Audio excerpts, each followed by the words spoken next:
ॐ नमो भगवते रुद्राय।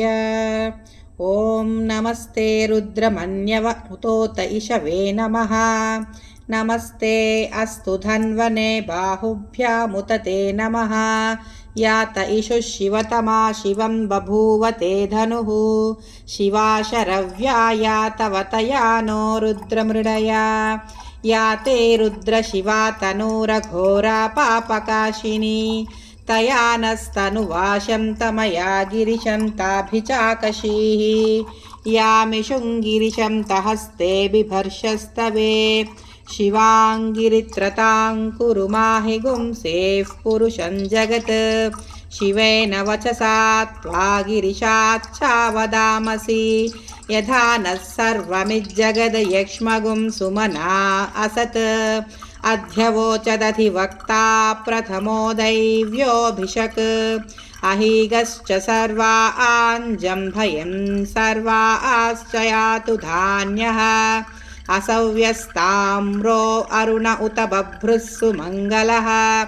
ये चेमागुं रुद्रा अभितो दिक्षु श्रिता। सहस्रशो वैशागुं हेड ईमहे।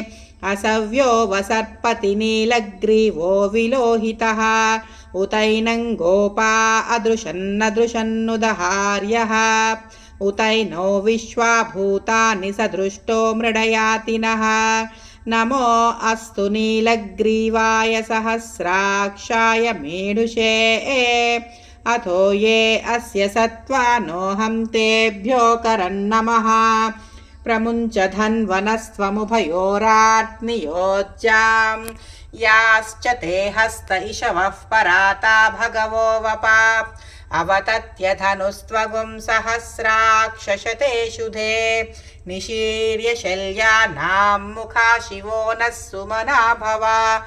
विज्यं धनुः कपर्धिनो विशल्यो बाणवागुम् उता। अनेशन्नस्येषव आभुरस्य निषङ्गतिः। या ते हेतिर्मीढुष्टमहस्ते बभूव ते धनुः। तयास्मान् विश्वतस्त्वमयक्ष्मया परिभुजा। नमस्ते अस्त्वायुधाय नातताय धृष्णवे। उभाभ्यामुत ते नमो बाहुभ्यां तव धन्वने। परिते धन्वनो हेतिरस्मान्मृणक्तु विश्वतः। अथो य इषुधिस्तवारे अस्मन्निधेहितं।